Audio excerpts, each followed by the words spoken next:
So Google Classroom, now it's your chance to surely embrace it, isn't it? So here's some thoughts about using this ed tech. A lot of people don't grasp hold of it because of fear of change. You might like the cartoon on that one. You might not like what you're going to hear either.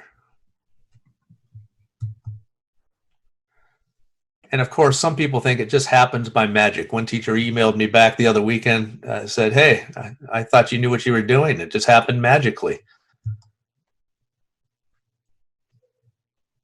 Change is invigorating. If you don't accept new challenges, you become complacent and you're lazy and life atrophies. But if things start happening today, tomorrow, and the rest of the week, don't worry and don't stew.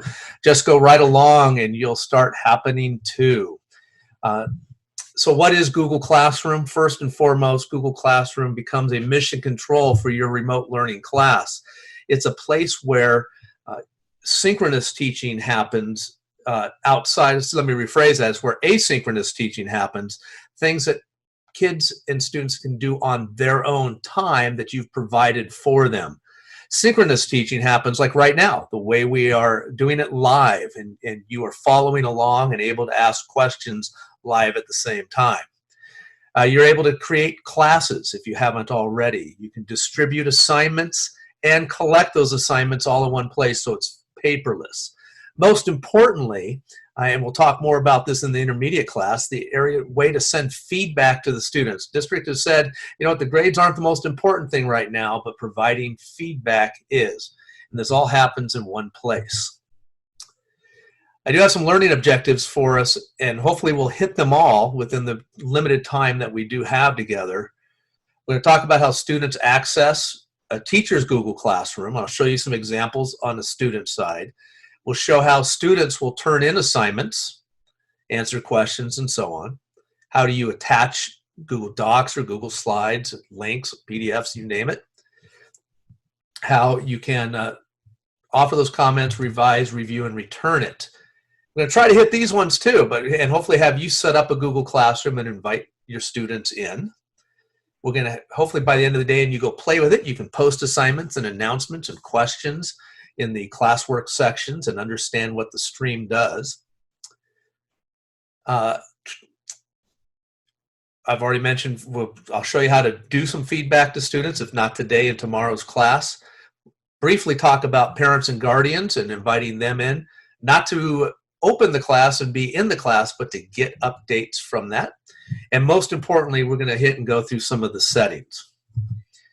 So that being said, I need to come back to you. Are you guys all ready to go?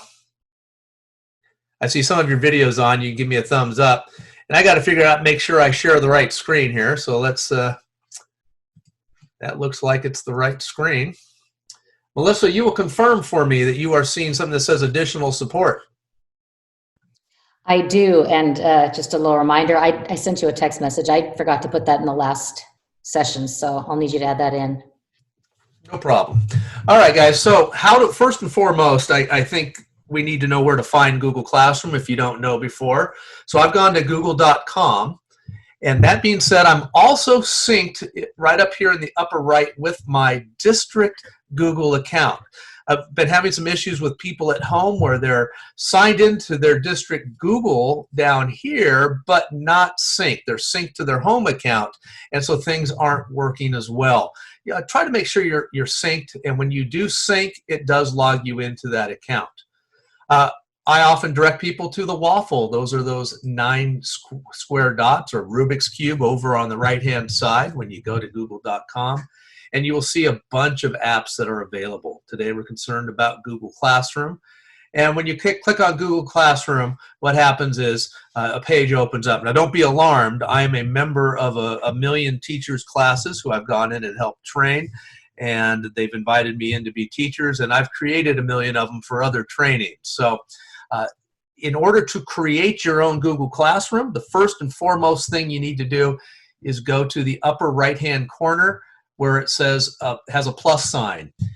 Now important, if your plus sign, when you click on it, only says join class, then you have not been approved yet through the Google admin console to create a class. And you want to be able to create a class as a teacher.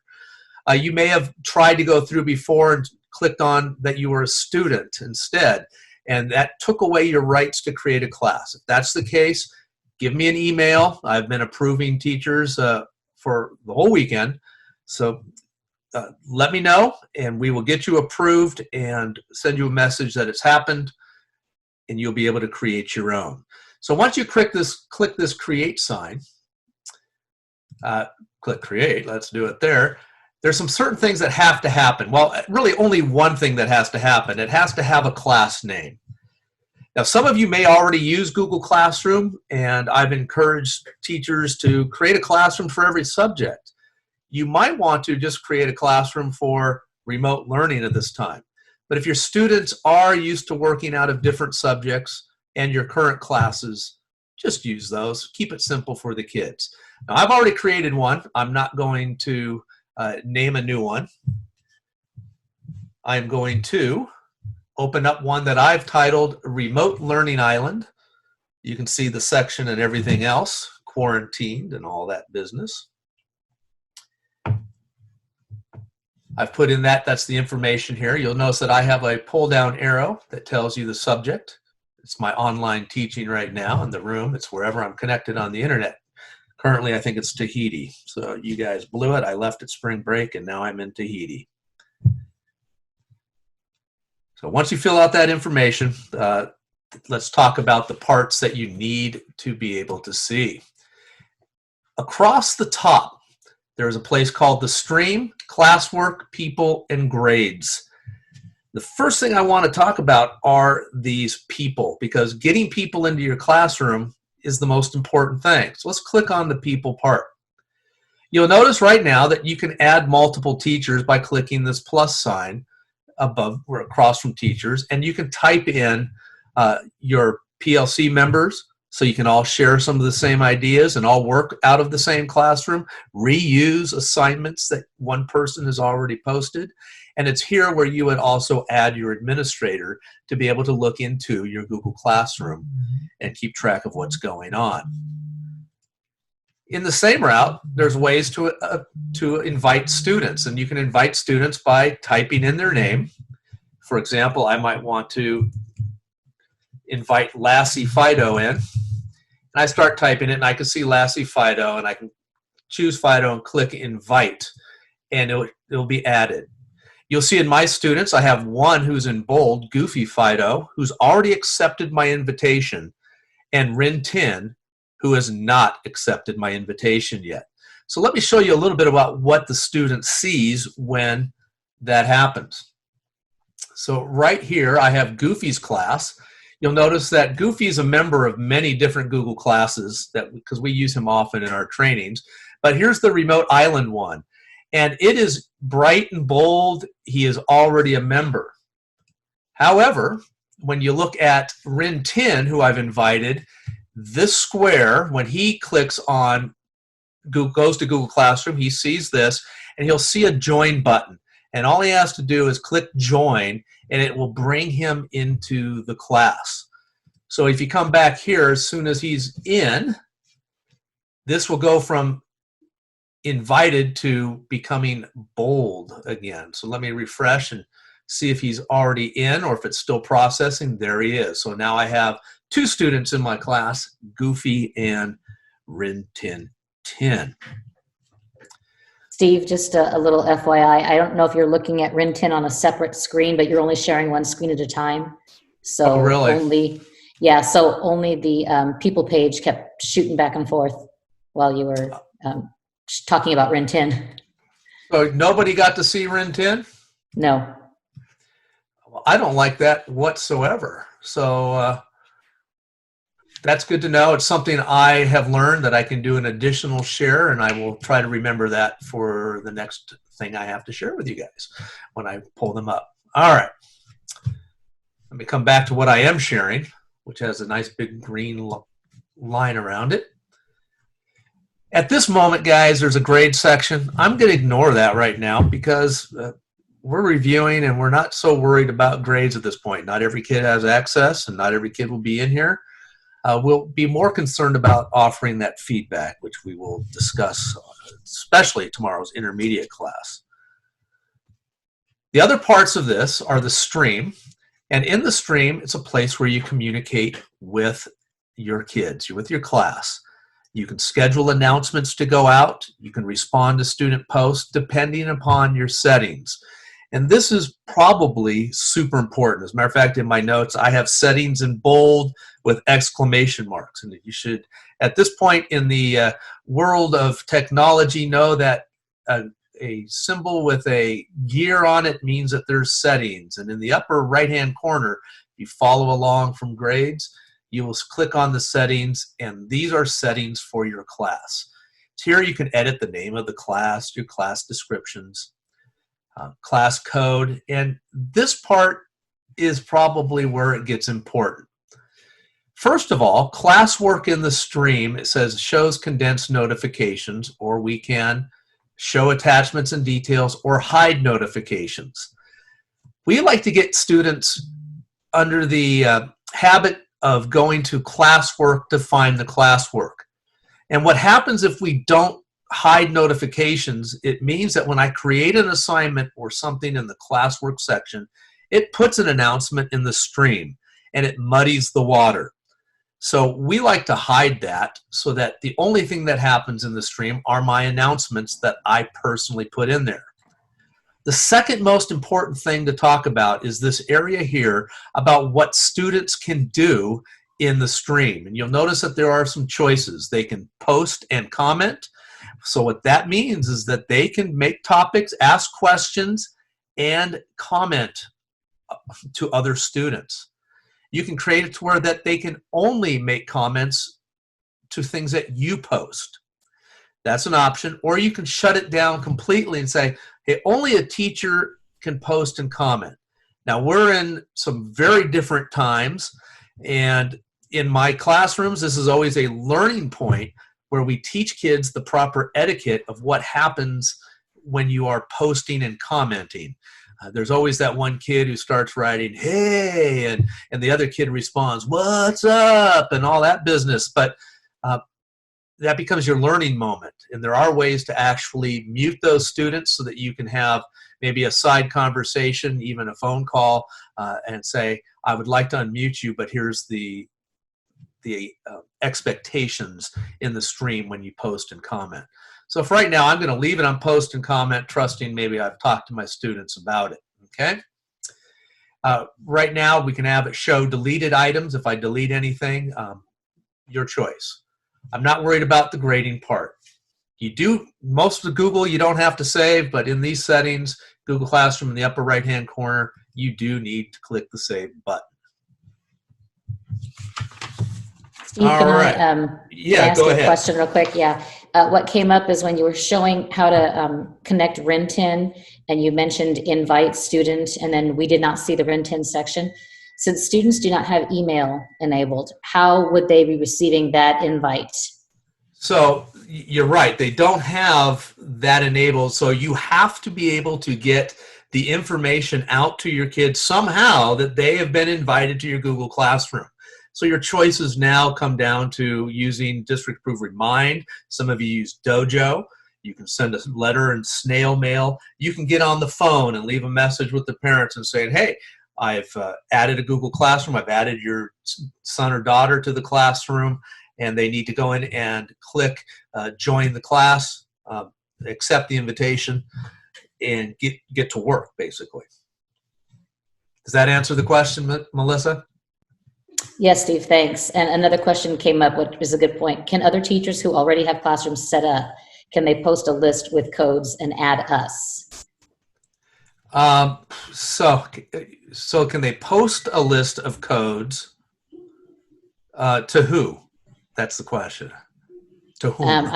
I'm wondering to the students, it says. So I'm wondering if maybe if you're talking, I'm not sure if this is about regarding like maybe partner teachers. So yeah, I know in junior high, if I have 100 kids that need to get into my Google Classroom, they need to be able to get that code somehow. And again, understand if you post it out publicly, anybody within the domain will be able to join your classroom, whether they're in your class or not. and you'll need to be able to manage that. Yes, Lindsay, you can let them know to remind. You could send out for fourth period, the class code is blah, blah. For fifth period, the class code is. And then once you're in there as a teacher, when you go to that people tab, you can go through. If you've got a child who's in your fifth period class, but they've added the second period class, you can remove them from that class. If you have an all day class, if you're self-contained and a student who's not in your class adds, you can also remove that student. Exactly. Are we good to go? And one more says, is it possible to add in my intern as another teacher in my classroom if she does not have a PSD email? I do not think so. Could you do not believe that? Yeah, I'm pretty sure that cannot happen. The Google Classroom works within the domain. All right, so we'll keep moving on a little bit. So we've invited people. And I can always get rid of RIN10 and reinvite them if you want to see that window of what the student sees, if that helps you all.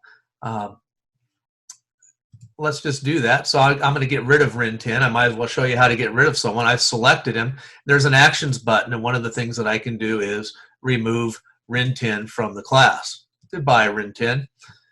You've joined the wrong classroom. And so I may have made the mistake. I clicked the plus sign by the people head, and I'm going to type in RIN10 again, and I am going to re-invite. And now I'm going to try to learn something and see if I cannot share that window as well. And let's hope I get the right one. Let's see if this is the correct one. So right now I'm sharing Goofy's window. It's all solid. Oh, the things we learn, huh?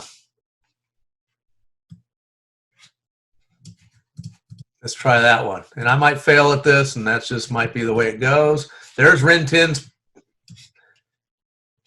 class. And so again, he comes in and he goes, oh, my teacher sent a letter. I need to go to Google Classroom. Off to the waffle. Click on Classroom. And you will see this is what the student sees with a join button. That is when you add them manually again here. So if you don't have a lot of kids, so one class, this is where you can do it manually. Although we do recommend that the kids go through ClassLink to get to the Google Classroom, yes? Good point. All right, let's see if I can now get back to the screen I need to get to. I'm back on mine, playing screen roulette. All right, so let's hop into the stream right now and talk about what we can add to the streams. You'll notice that there is a box that says share something with your class. And so all you got to do is click on that, and it says, hey, what class, where are you going to put this? And I can pick whatever Google Classroom I have. I want it to stay in this one. I can even decide which students get it. Maybe I have a message just for RIN10. I just select RIN10, or just Goofy. Or I can select all students, and I can say, I hope all is going well. My first message, right? Welcome to our classroom.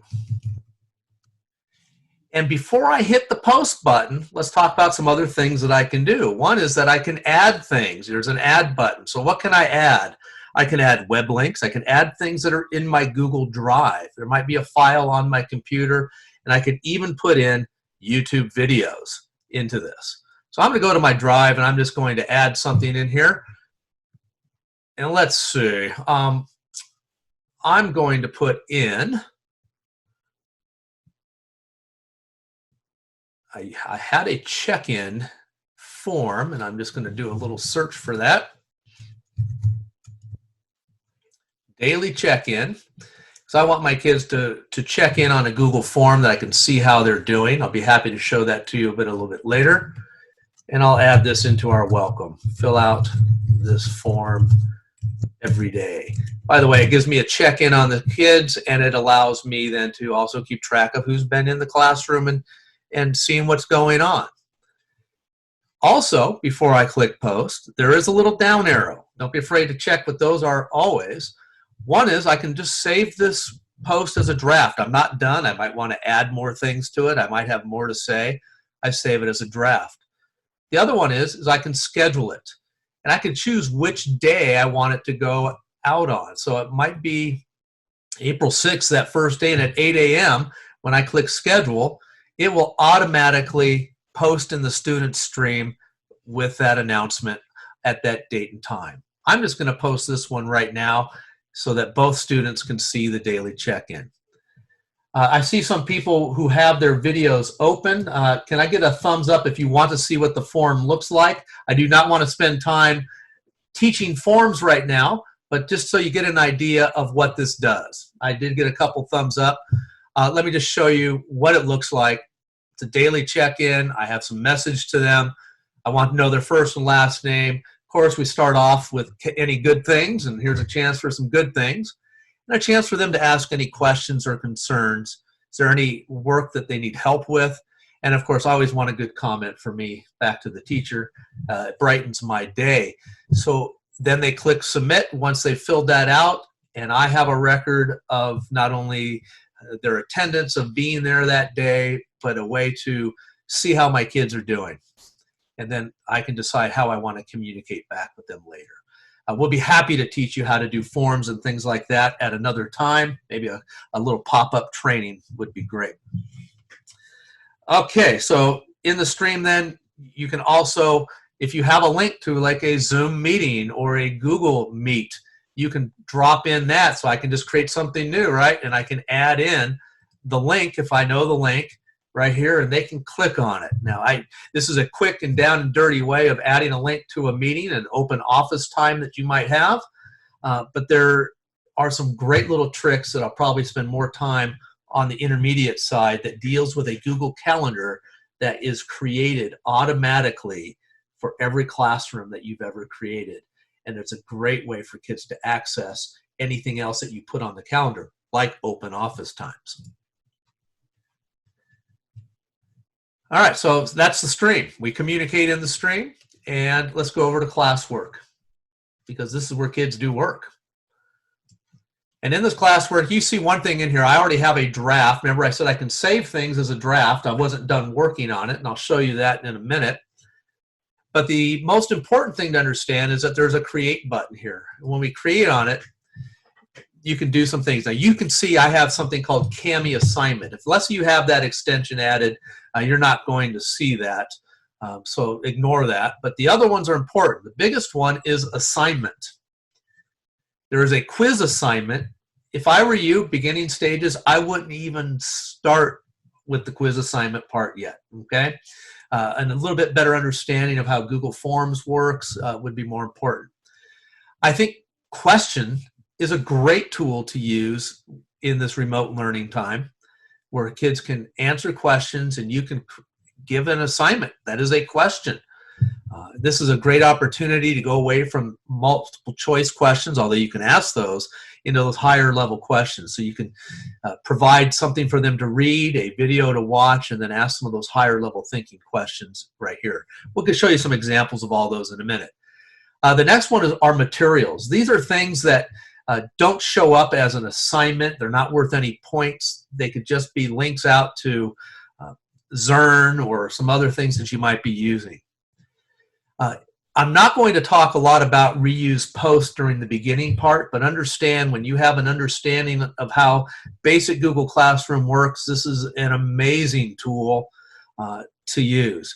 Just to sort of float that out there, that if your teachers in a group all created a Google Classroom that has just your team members in it, and you are all creating assignments in that Google Classroom, you can reuse that post out to the ones that the kids are going to be using.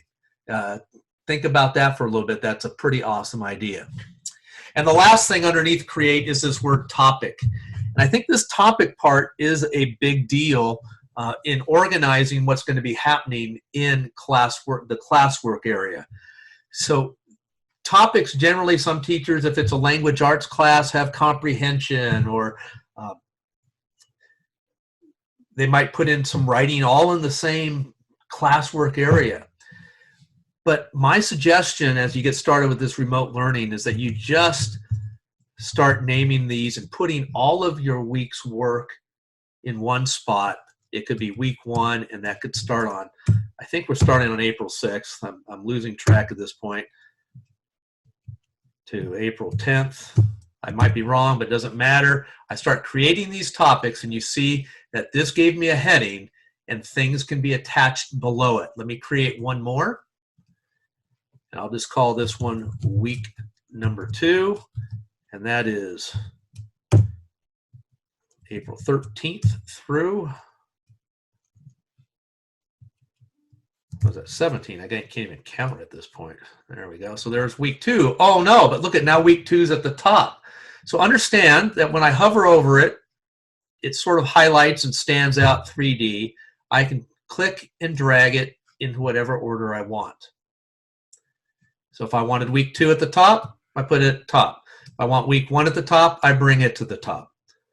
Obviously, maybe after week 1 is done, that is when I do want to drag it to the bottom and have week 2 show up at the top for all of the kids. Okay? So I've created some topics. You'll see these topics listed here. And what's also great to help you sort this is that when you click on one of these topics over here on the left, it just filters it out to that topic. And of course, it says I have nothing posted in week 1 yet. Or all topics, I can see everything. So it's a great little organization tool for you while you're in classwork. So let's create a question. Let's do the first things first.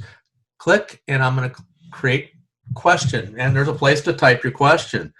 So maybe I say, what is your anxiety level right now? I have some instructions. I might have some guided things I want to help them in that. I have some choices on the right. I can make this a multiple choice. If I did that, I could sit there and make option 1, say, you know, oops, I got to type something. I'm good. I can give another option. Help. And then once all my question is done, I can just click add the question. But before I do, I'm going to change it to short answer. I'd like my kids to write it out. I might not answer again to every student. I might just want to ask Goofy or Rin Tin. It defaults to all students. It does have a point total because questions act like assignments and they can be worth points. If you pull down that pull down arrow, I can change it to ungraded. And this is kind of a big deal as well. Kids being home remote are going to do things at a different pace. They might not be, because they're not in your classroom right now where you post a question, you want them to answer it right now. They might get to it tomorrow night at some point. They might get to it on Friday. But I would like you to think about getting in the habit of putting in at least a Friday due date for any of the work that has a due date attached to it. It gives them something that they say, you know what, I need to get this done. And when you give something a due date, it does put it into the calendar that was created. When you click on time below the date, you'll notice it defaults to 11:59 p.m. I don't want to ever be notified at 11:59 p.m. and teaching your kids that it's good to stay up that late doesn't help them managing their time. But because of these strange times we're in, I would consider making it a little bit later than the end of school day. You might want to make it at 5 p.m. that it's due. You might consider making it even a little bit later because, you know, parents might have to go to work. They might be essential workers that need to be back home after 5 o'clock and help their kids get some of this stuff done. So I've set that. Now notice there's something else here. I can give you the option of students can reply to each other or not. Depends on the question you ask, right? You might want to build common knowledge within the class and allow them to respond. Or you can say, well, let them go back and edit their answer.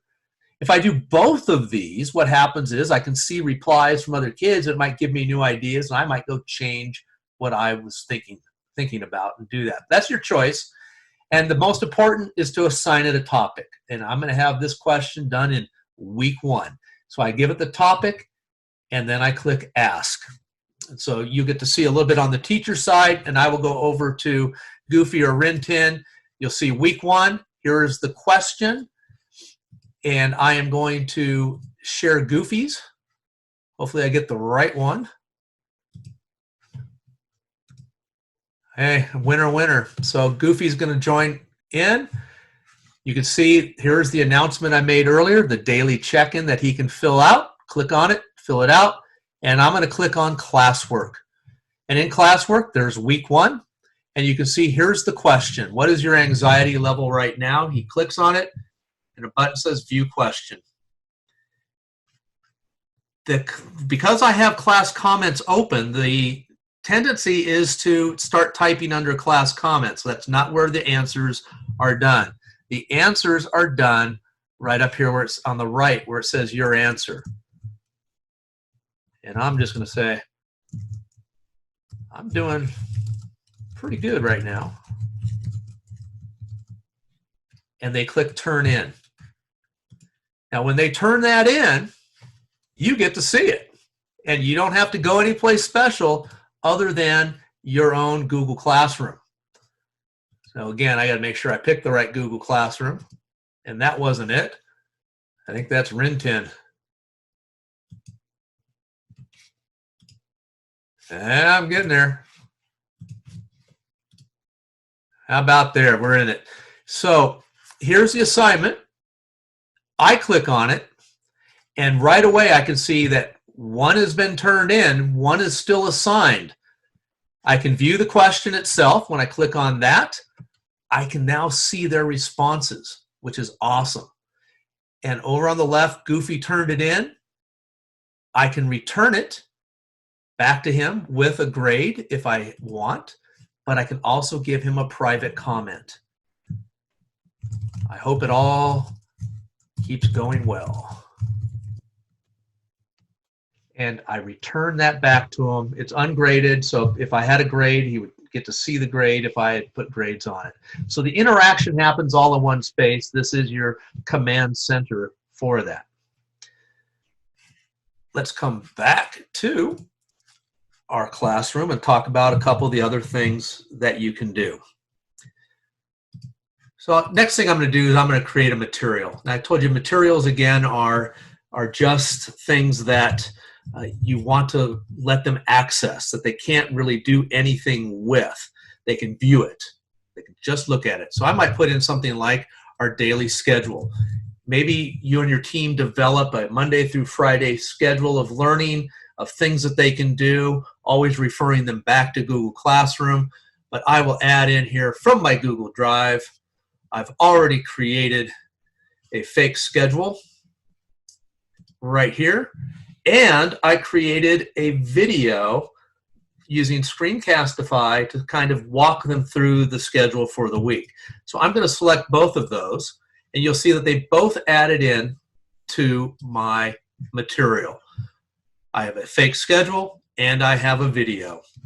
Let me post it so that Goofy and Rintin can see it. Perfect. It's right here. Again, I can come back and edit this if I want.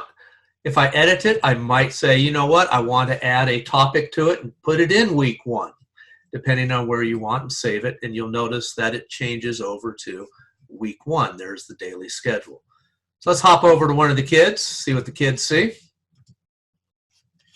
And there's the daily schedule right there for, that's for me. Hold on, I got to make sure I'm looking at the right kid. Holy moly.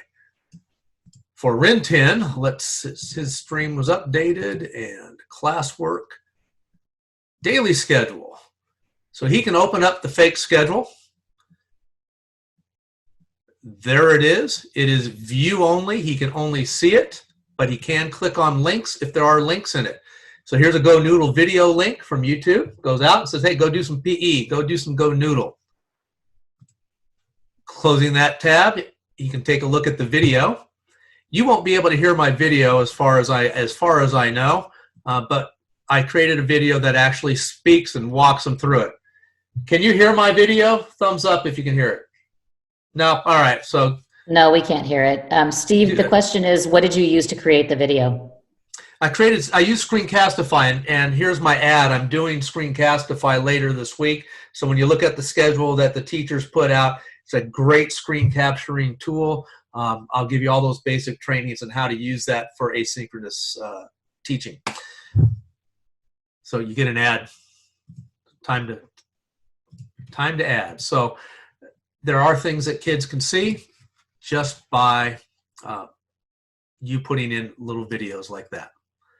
Okay, so what else can we make? We've created material, we've created a question. I guess the next thing would be is to create an assignment. So create assignment, and we need to give this an assignment, and I really wish I remembered what it would be, but I'll just call this reading. I'm gonna always spell it wrong. Boca Cucha. And I know you're going, what the heck is that? Don't worry about it, but if you want to know more, I'll let you know. I might have some instructions, and I will type those instructions. I will not waste your time doing that. But I need to add some materials for kids to work on. So again, using the add button, I am going to add them from my drive or a link. If I've not created a single thing for this assignment yet, there is a create button, and I can create from scratch one of these things. If you need to do something on the fly, that's where I would start. However, you've got time now while you're sitting at home, and I would always create things from my apps in Google that are saved in my drive rather than on the fly right here. So I'm going to add from my Google Drive. I love Google. It shows my most recent thing. There's a Boca Cucha slideshow, and I have another Boca Cucha bingo card, and I have directions about it, and I won't. If you want to know more, email me. Let's talk Boca Cucha. It's a great activity. I'll even share what I have, but not right now. The most important thing in an assignment, whenever you add something, are these permissions over here on the right. So if you follow this over, it says students can view file. If I take the time right now and I click assign, the only thing kids will ever be able to do is look at the slideshow. They will not be able to work on it. They'll only be able to look at the bingo card. They'll never be able to work on it. If you click assign before you change those permissions, you're going to have to delete the assignment and start over again. So remember this. Right here, let's deal with these permissions. So the slideshow, the other permissions are they can edit the file or they can make a copy for each student. If you choose edit file, that means they're all going to be working on your slideshow, the one you made. But if you go over to the copy machine and make a copy, this is the fastest copying you'll ever make in your life. You won't have to walk to the office. You won't have to stand in line. You won't have to be praying that it works and that there is enough paper. So you click make a copy for each student. The bingo card I'm going to leave as view only. They only need to use that as a reference. I'm going to assign it to all students. Because of the times we're in, I'm going to make it ungraded, but if you wanted to, you could put in a point total. At some point it's worth 10 points or 20 points. I'm leaving it ungraded. Hey, Steve. Yes. What if you wanted to plan ahead of time, but you don't want them to see the assignment just yet? I'm getting to that. I'm almost there. Okay. Almost on it. So I've talked about the importance of doing a due date. So I might want Boca Cucha to be done every week. Might be something I want them to always be working on, so I give them the first week, and the time is optional, and if you do that, give a time that is reasonable for all people. And this is going to be done in week 1, so I added the topic. So you notice I went through everything over here on the right. I'm not going to talk about rubrics right now. That'll be on tomorrow's intermediate business, but you can actually create rubrics to provide authentic feedback to the kids and have them go back and rework things. It's awesome. That's a fairly new feature in Google. So I've created this, and let's say I've created it for week 2, and I don't really want it to be seen by the kids yet. So instead of clicking assign, I come over here, and remember, I can either save it and post it manually, or I can schedule it for the day I want it to show up. If I want it to show up at the beginning of, on Monday the 6th at 8 a.m., I schedule it. They don't see it until 8 a.m. on that day. I'm not going to schedule this one for right now. I'm just going to go straight up assign it, because I do want you to see what the student sees once it's assigned. So give this a second. While it's doing that, Melissa, it is assigning. Do you have another question for me? Yeah, we have a reminder that students, while we're talking about assigning these activities, there's just a reminder from Kelly Jensen that they're not going to be taking any grades until week 6. So the work that they're doing now, as far as graded assignments, they're giving assignments, but nothing to be graded until week 6. Okay. So I am trying to take a look at what's going on in, did I not allow week 2? I probably put it in the wrong place. Let me go back and fix it for us here. Got all excited about where I was putting things. Vukakucha, it's due then. Let's just drag it to week 1.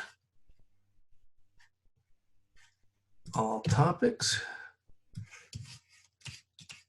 Thanks for your patience, y'all. I had to go find my goofy screen again. And we could be lagging on some internet issues at this point of things getting caught up. Oh, there it is, reading Vukakucha. And when the student opens the assignment, they can either click on both of these right away, but I still try to get them in the habit of clicking on View Assignment, because here's where they see a couple things. One is the resource, the bingo card that I want them to reference and pull for their assignment. And then the part over on the right where it says your work, this is the work that needs to get done. And when they're finished with it, they come back to this assignment and they click Turn It In, and you can see it. Now, the beautiful thing is once Goofy opens this and it's happening, you do get some real-time feedback or option to see what he's doing back in your Google Classroom. You don't have to be looking over his shoulder or anything else. I'll show you what that looks like coming from the teacher point of view. So let's go to that assignment, reading Vukakucha.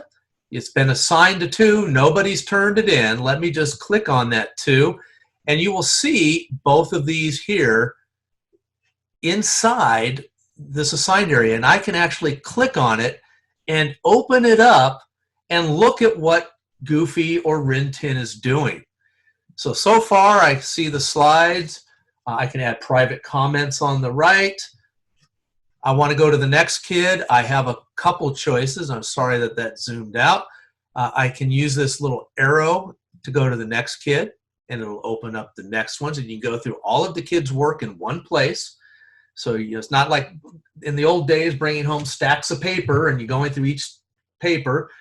You can go by the arrows, or there's a pull down arrow, and you can start looking at all of the kids in your class and click on them separately and look at their work live while they're doing it even. So if Rin Tin, whose paper I'm on now, was on this slide and they were typing something, I can see it happening, and I can come in and I can start typing on his paper too.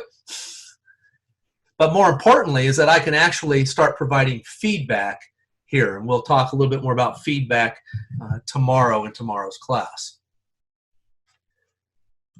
So I am in my teacher place. Let me check my notes of where I'm at. Oh yeah, there is two last things I'd like to talk about in the stream. I got to get my menus out of the way. So in the classroom, the first thing is I said, you know what, I have this assignment that I created called the Boston Tea Party. It's in gray because it's in draft.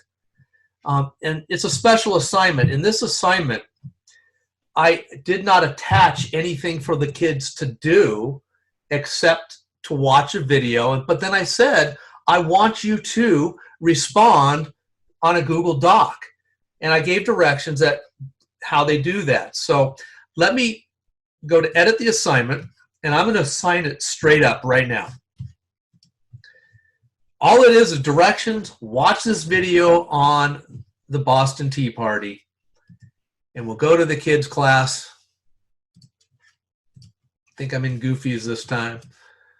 Here's Goofy's. Goofy comes back to his tab here, back to Remote Island, and hopefully that assignment has made it in. If it's not, we can always refresh and hope. There's the Boston Tea Party. So let's open it up from his point of view. Watch the video. They have to click on it. And then it says respond to these questions, which is basically what do you think and what do you think would happen if the British government repealed the Tea Act, blah, blah, blah. Create your own doc by clicking on the create button. So to do that, it's not here. They have to click on view assignment, and then over where it says your work, you saw where I added on Bukakucha, the slideshow, nothing was added this time. Here they click on add or create and they choose doc.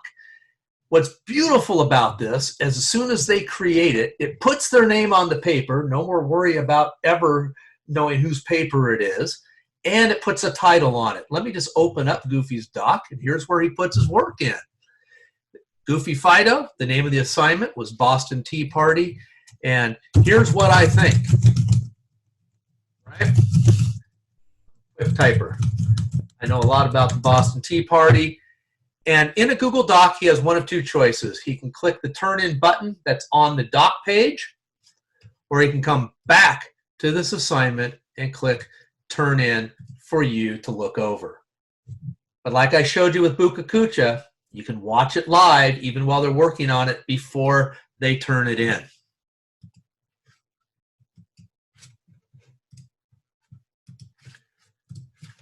Okay. That's putting that all in there, and that is really looking about how to add those things into your classwork, how to add things into announcements. I do have just a couple things to wrap up, but I'd like to take any questions before I wrap things up. So these questions might be important for all who are in on the meeting. Go ahead, Melissa, any questions? Okay, a couple of things. One was about when the students log in for the very first time, and there's that reminder that they will sign in with Google. But something I'd like to point out, especially to those who have younger students, is that one of the first questions they get asked is, are they a teacher or a student? And what Google does is it puts up a picture of a boy and a girl. One has a ponytail, one does not. And sometimes students will look at that and choose their gender instead of actually reading whether or not it says teacher or student. That's a great point, and I honestly don't ever remember looking at it like that because I just look at the words, but you're right. Young kids are going to look at the pictures. And we are getting quite a few specific questions like, how will I use this for PE? How will I use this for math? How will I use this for kinder? Great question, because, you know, I did create something. So let me just, I can either create, I'm going to just create an assignment, a PE assignment here, and I'm going to call it PE log. And obviously, a PE teacher might post as materials, videos, exercise videos, but you're really not going to be able to monitor your kids whether or not they went out and took a walk for a half hour or whether they did 5,000 jumping jacks and what have you. But you can create a log either in a Google form where they daily fill out what they did, or you can put it on a doc. And so I have an example of a PE log, and I'll just add it here. Here's my example, add it in. I'll show you what it looks like. And instead, remember, not view file, we need to change that to, I make a copy for every kid. And this is what it looks like. I just, you know, as a PE teacher, go, all right, here's a daily log. Monday, Tuesday, Wednesday, Thursday, Friday. I'll use the same, I'll use a copy of it for next week. They can record their minutes. You can put in video resources for the kids to go to. And if they did anything separate, they can tell you what activities they did do physically, and you have a record then of what they've done. It'll all stay in the classroom as part of their work. So that's a quick and easy way for a PE teacher to say, you know what, I can organize exercise for the day. I might say, do this, and did you do it? How many minutes did it happen? So keep that in mind. I think that might be a big help for you as a PE teacher. I'm going to sign that anyway. I think Goofy and Rintin need to get out. A couple of other comments here. Ruth wanted to point out and mention that if parents are calling or connecting with teachers and letting them know, hey, my student can't get into Google Classroom, remind them that they need to be using their child's Google account through the school, their student ID number at palmdalesd.org, because they will not be able to access Classroom from their personal Gmail account. Yeah, the at palmdalesd.org is important because on a Chromebook, they don't have to do that. It's already in there for them, but at home it's not. So they need to get that whole number at palmdalesd.org and then put in their password. Anything else? Um, yeah. Sorry, I'm multitasking now too. I'm pulling a Steve, and I'm not good at it. Okay. So let me see. Thanks for the PE example. And let's see. Will PE teachers create their own Google Classroom and push it out to all students, or should we invite them to join our classroom? Whatever you find to be easiest. Is the problem with that is communicating your class code to your students. If you only have one class elementary, it's just as easy to type in their names. Junior high, I understand and I feel your pain. You probably want to find a way to get that code to the kids. Consider maybe asking your school secretary for labels and just snail mail it. You know, put the labels on a district envelope, ask them for envelopes, and throw it in the mail. You don't even have to come to the office. If the secretary is there, send them the letter and have the secretary stuff the envelope for you if they have nothing better to do. Okay, a couple other things. Lisa, as far as the check-in form, we have nothing to do with the check-in form. I wasn't even aware there was one, but I've heard that. I think Lisa's talking about the one that I created, and can I share that with you? I can. Oh, okay. Or you can create your own that's personal to what you're doing. And if you don't know how to create your own, I'd be happy to hop online at some point in the next day or two and show you how to create that. Maybe do a pop-up training at night one night. Hey, Steve, you know, Lisa, I don't sleep. Hey, Steve, a couple of other questions. How does the Guardian feature work? Oh, great question. I was going to cover that more in intermediate, but I should talk about it. So when you are, and if you hopefully you're looking at my screen, and under students, there is this whole part that says invite guardians. What that does mean is that they will get an invite not to be able to access their their classroom. But what it does do is it provides a weekly email that gives them a progress report of what work has been assigned, what work has been turned in, what work is late, another reason to put due dates on it, and what work is missing because it's past the due date, big time, and it's already been taken care of. But then the other part of that is once you have the parents in here or their guardians in here, you will then have the ability to email just those parents all at once if you have one blanket message, or you can email, and this one says student, but you'd be able to email just the guardian individually from here through your district email account. I'm starting to lose my voice. Too much talking today. Another question. Can we post an assignment to multiple classes at one time? Yes. Absolutely. That is an amazing feature. Absolutely. And so junior high, that's a big deal, especially if you've already created your Google Classroom. A tip that I might have you consider during these times, if you've never done Google Classroom and you say you have 4 periods of the same exact subject, why don't you, and it's brand new to you, just create one class and invite all of them, even if it's 100 kids, into the one classroom, so that you have just a one-stop place to do things during this time that we're remote learning. That's how real remote learning happens out in the college world. The teacher doesn't create 5 classes for different groups. It's one big class, one big happy family. But if you've already used it and have them set up in other classrooms, you can reuse and you can post to multiple classes. I'll cover that tomorrow. And another point about, Steve, can you real quick show how, so a lot of teachers might be using their home computers and they may be accessing and they're logged in under their personal email account. Can you show them that how they can switch over to their school account on the profiles there? Sure. So there's 2 things that happen, and just to cover this, in Google, you have 2 things. You can be logged into Google, like you see right here. This is my Google account, and I can log out of it. And that's great. You can access your mail, and you can get your apps and look at them. But you really want to consider syncing to Chrome. Chrome acts more like an operating system, and that's this button up here. And you can see that my sync is on. If yours is synced to your personal Gmail or other account, you will see that address. You want to sign out and sign in, sync in with your district one. It'll automatically log you into your district Google account, and you'll be off and running so that you can grab things in and out of your drive super easy. So is that it, Melissa? Because then I'm going to share a couple things and we're out. No, there's a couple more. Can you go over the classwork on the screen, hide action, and why do this? I didn't see any hide action, so I'm not sure what she's talking about. I must have missed it. I must not have been paying attention when you did that. So on the classwork tab. Who was it? Are they still in here? And we. Yeah, Diana. Do you want to unmute Diana? I got to find Diana. Let me see if I can find her. There's still a lot of people in here, so I'm looking for I Diana. got it. I got it. Thank you. Hi, Diana. Hi, can you hear me? Yep. Okay, so in the very beginning when you were setting up the classroom. Oh, the settings. Yeah.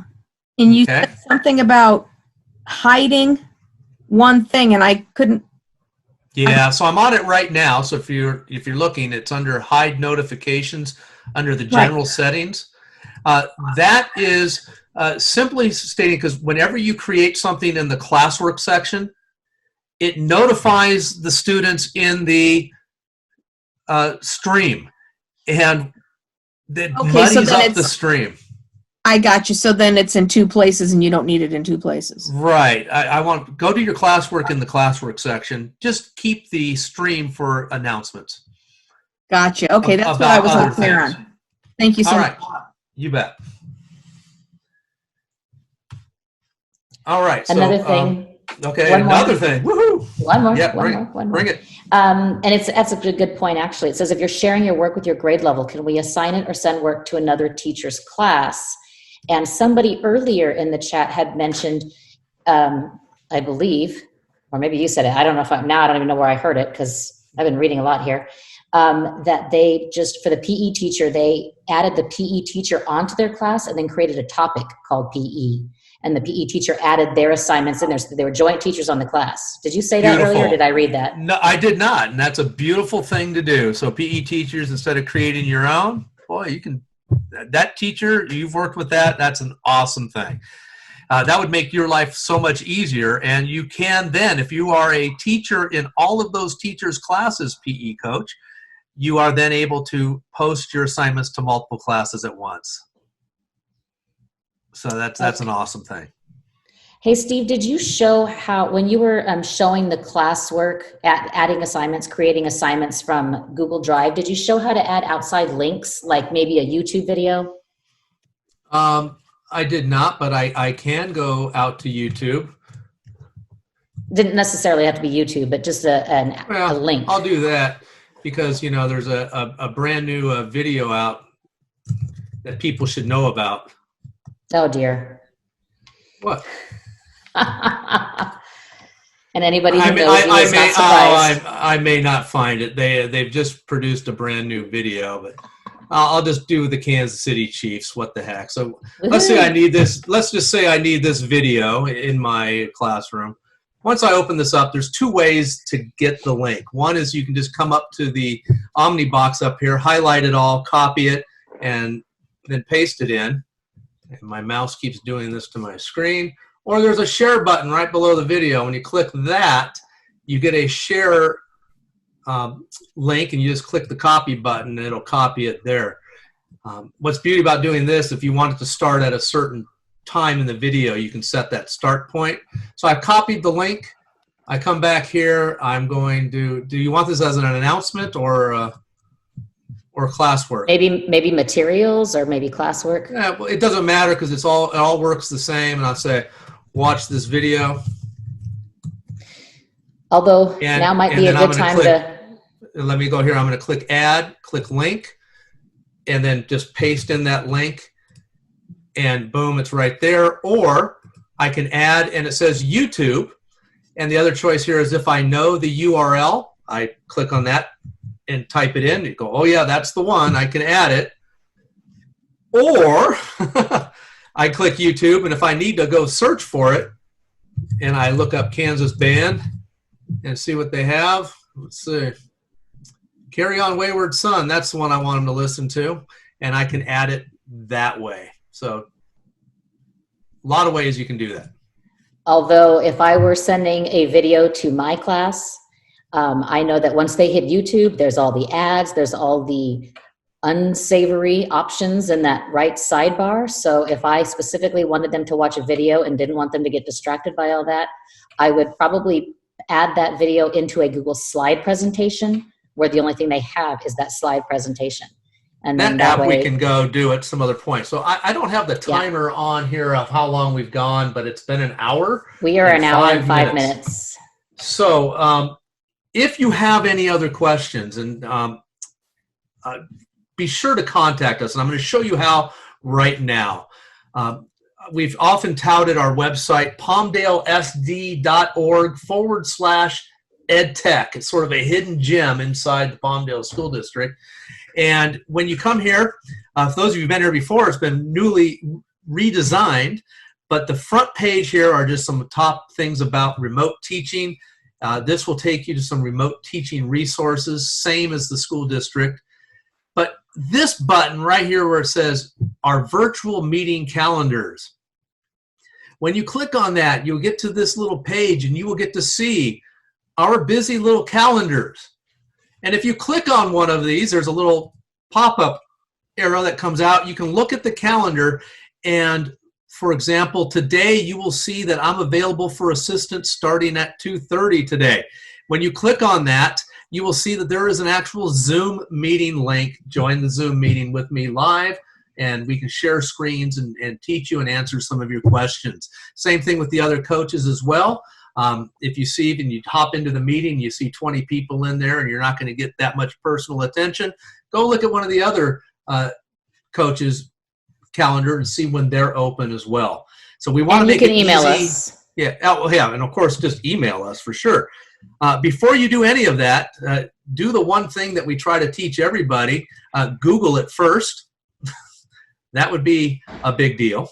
And then once all of these meetings are done, because we are recording these videos, is that we are going to put them up on this website, okay? So you'll click on Remote Teaching Resources, and it will probably be here. If not, there will be a link to it, and you will see a Google playlist of all of what we are sharing with you now. Okay, so, hey, I'm back in Tahiti. I hope this was helpful to you guys. Don't hesitate to reach out. We'd love to work with you guys. Thanks, Tracy. I saw you waving.